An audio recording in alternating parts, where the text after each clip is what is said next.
Сайн байцгаана уу хүүхдүүдээ. Та бүхэнд энэ өдрийн мэндийг хүргэе. Өмнөх хичээлийн гэрээний даалгаварт этаноил хлорид, этаны хүчил харилцан үйлчлэх урлагийн тэгштгэл, урлагийн механизмыг тайлбарлах даалгавар өгсөн байгаа. Гэрээний даалгаврын гүйцэтгэлээ багшийн тайлбартай тулгаж үзээрэй. За, урвалд этаноил хлорид болон этаны хүчил авсан байгаа.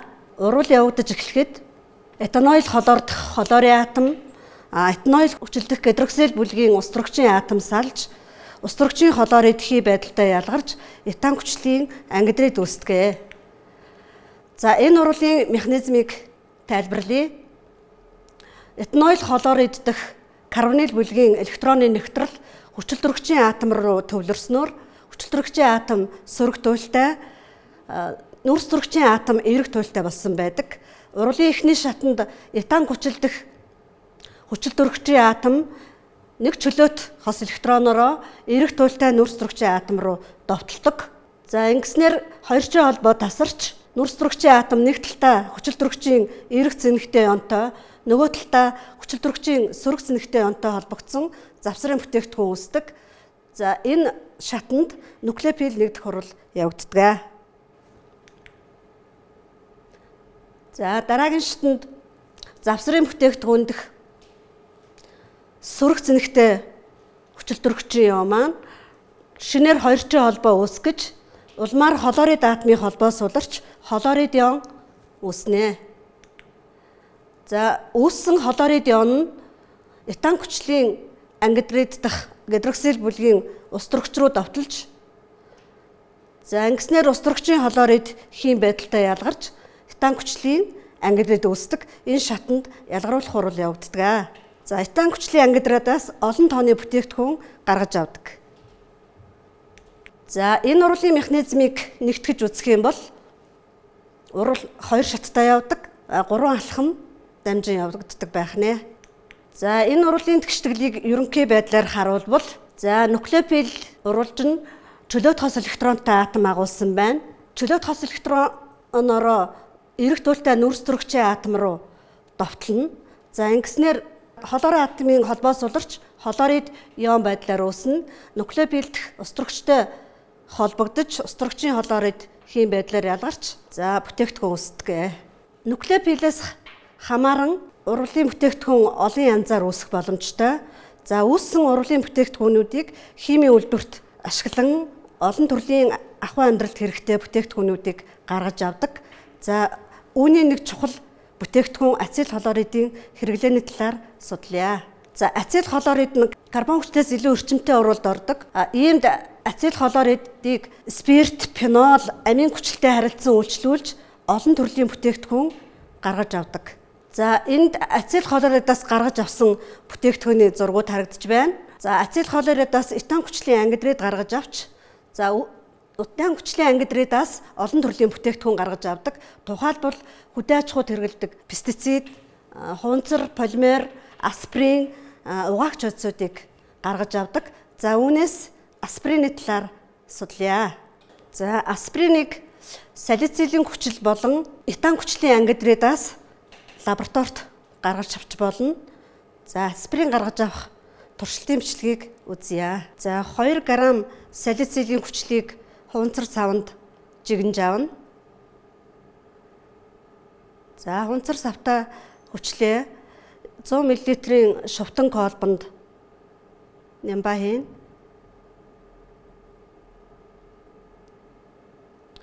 (5 мл) этаны хүчлийн ангидридыг цилиндерт хэмжиж авна. Этан хүчлийн ангидрид нь эдэмхий шингэн байдаг. За, уг шингэнийг шувтан колбонд нэмнэ.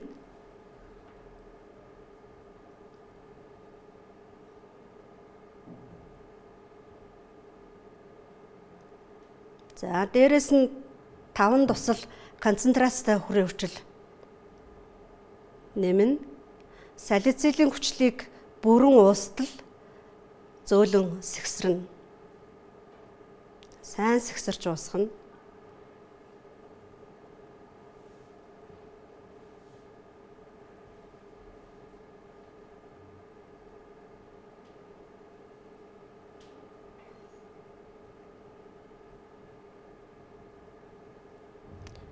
Колбтой холимгийг усан байнд байрлуулж 10 минут зөөлөн халаана.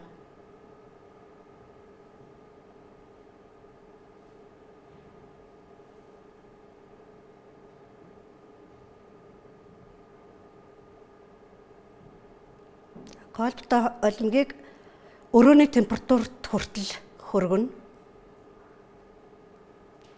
Хутгана.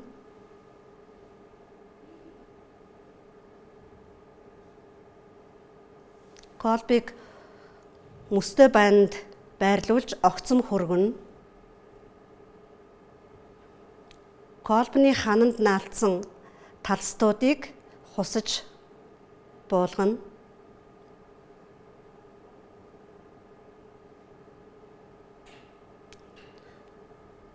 Аспириныг бүрэн талсчтал сайтар хөргөнө. Колбтой холимог руу 50 мл ус нэмнэ.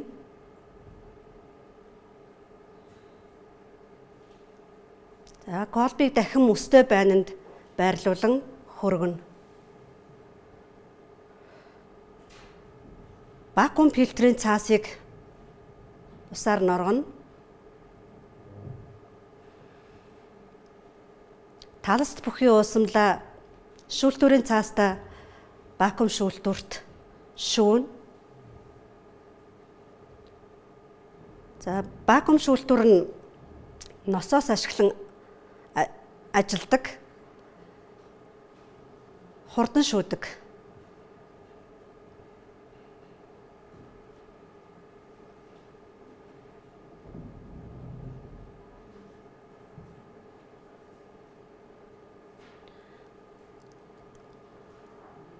Үүссэн аспирины талстыг шүүлтүүрийн цаастай хамт гарган цагийн шилэн дээр тавьж хатаадаг.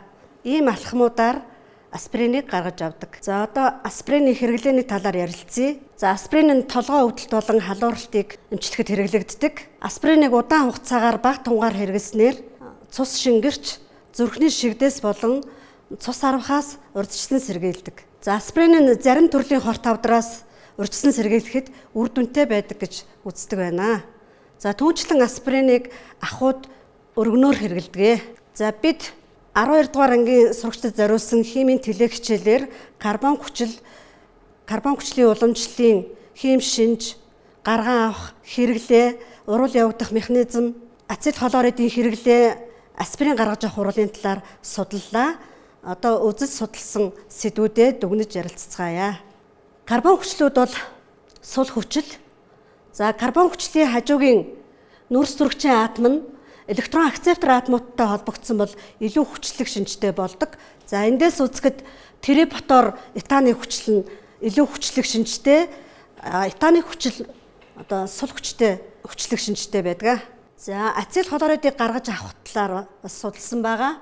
За карбон хүчлээс фосфорын пентахлорид, фосфорын трихлорид, тионил хлорид ашиглаж лабораторид ацет хлоридыг гаргаж авдаг. За энэ урвал нь эхний шатанд нуклеофил нэгдэх урвал, дараагийн шатанд нь ялгаруулах урвал явагддаг. За ацет хлоридыг гаргаж авах урвалыг төлөөлөн тионил хлорид карбон хүчилтэй харилцах үйлчлэх урвалын механизмыг тайлбарлая.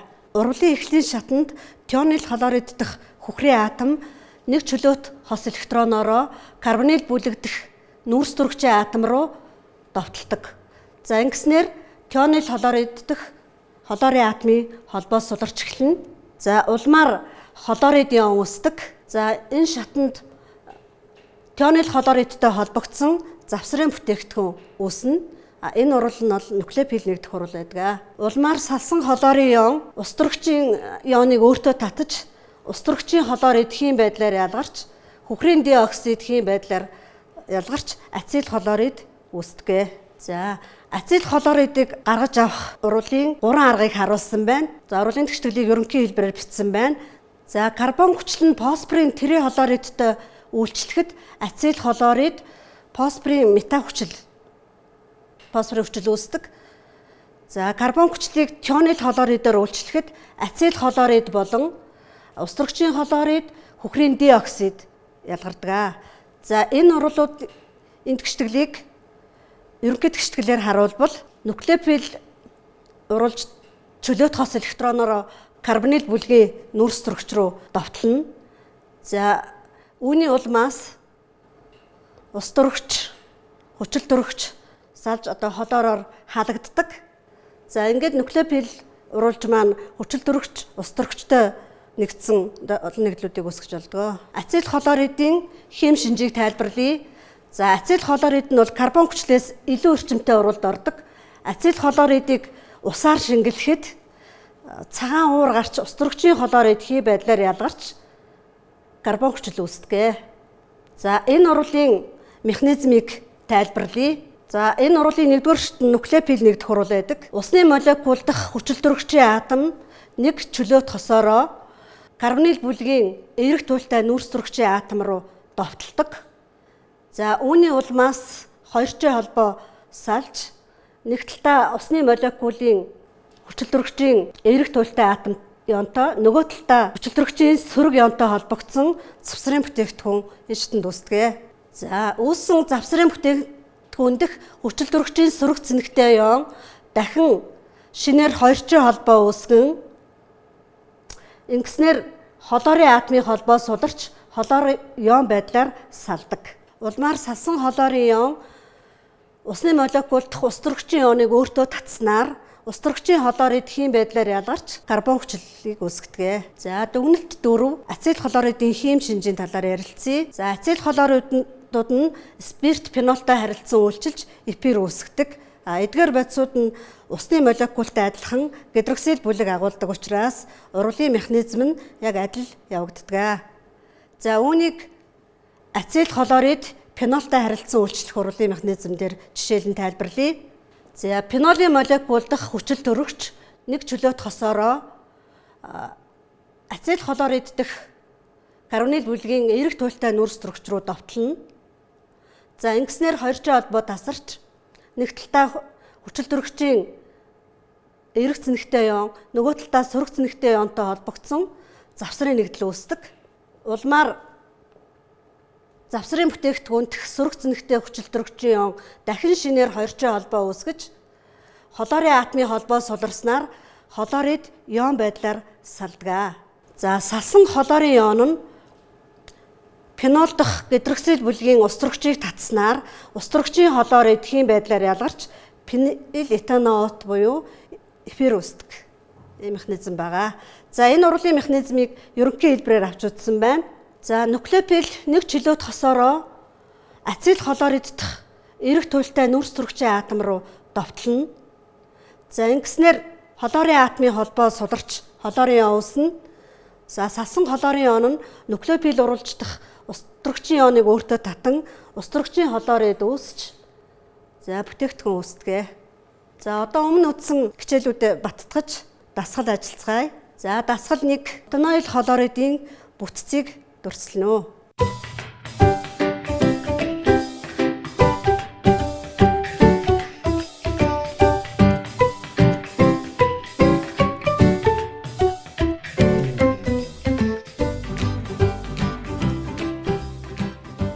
За дүрслэн зурснаа багшихтай тулгаж үзээрэй. За бутаноил хлоридд бол 4 нүүрс төрөгчийн атом оролцсон байна.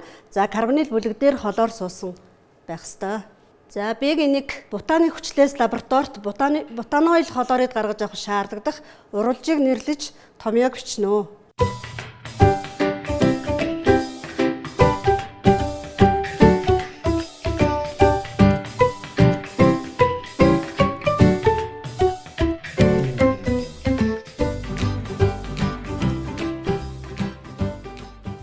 За хариултаа тулгаж үзээрэй. За шаардлагатай хуралж нь фосфорын пентахлорид, фосфорын трихлорид, хөхрийн дихлорид оксид байдаг. За дараагийн даалгавар B-ийн 2 бутаны хүчлээс бутаноил хлорид гаргаж авах урлагийн тэгшдэглийг бичнэ.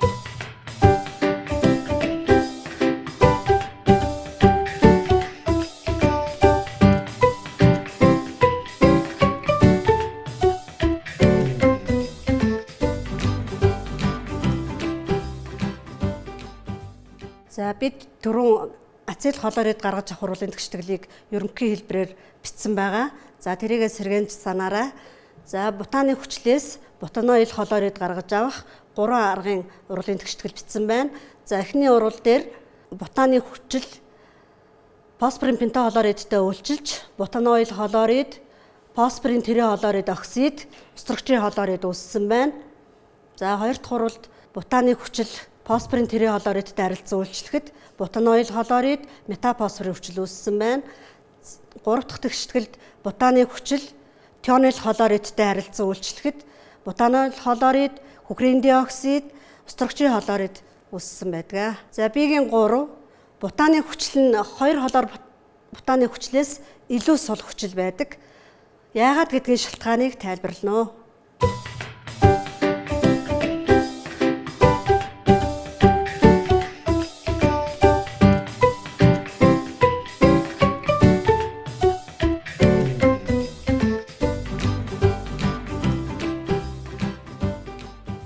За байгуулалтын томьёон дээр харж үзье. Бутааны хүчлийн байгуулалтын томьёо, холоор бутааны хүчлийн байгуулалтын томьёо харагдаж байна. За холоорын атом маань электрон акцептор атом учраас электроныг өөртөө татснаар OH холбоо тасарч устрагч протон байдлаар хялбархан салж илүү хүчлэг шинжтэй болдог. За Б-ийн 4 2 холоор бутааны хүчлийн холбоосон томьёог дүрслэнэ.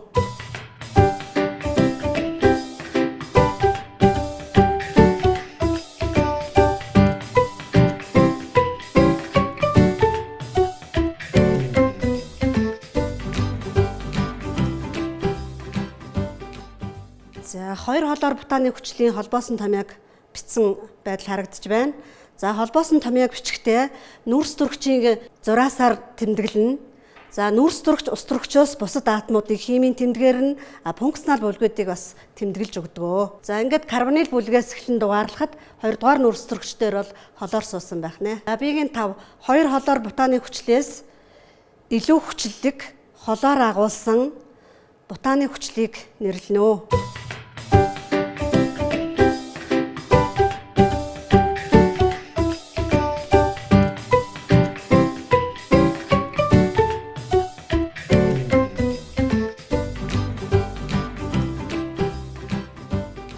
За эдгээр хүчлүүд бол 2 D холоор бутааны хүчил, 2 3 D холоор бутааны хүчил байх юм а. За дараагийн дасгалыг ажиллацгаая. Ацил холорид ба карбон хүчлийг хоёулангийн эфир бэлтгэхэд ашиглаж болдог. За А-гийн нэгт карбон хүчлээс этил этанот гаргаж авахд шаардагдах урвал явагдах нөхцөлийг заана.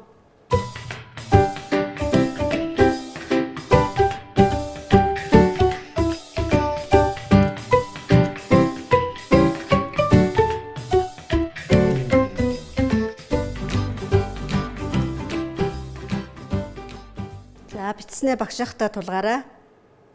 За шаардлагатай хурвалж нь этанол, этаны хүчил, катализатор нь концентрацтай хөрийн хүчил байх юм а. За дараагийн даалгавар этил этанот гаргаж авах урлагийн тэгшгэлийг бичээрэй.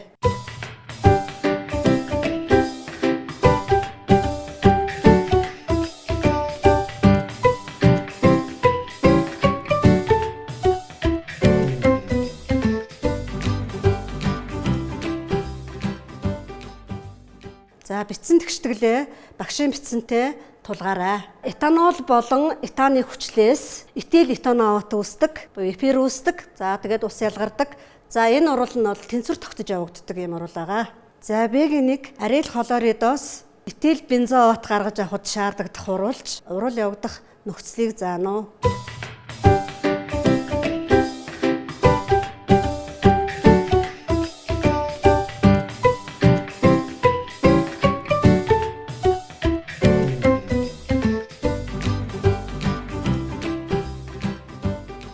За өөрсдийн бичснээ багшийн бичсэнтэй тулгаарай. За энэ урвалд шаардлагатай хурвалж нь этанол, бензоил холорид. За урвалын холимгийг баг зэрэг халаажиж энэ урвал явагддаг. За Б-гийн 2 этил бензоат үүсэх урвалын тэгшгэлийг бичнэ.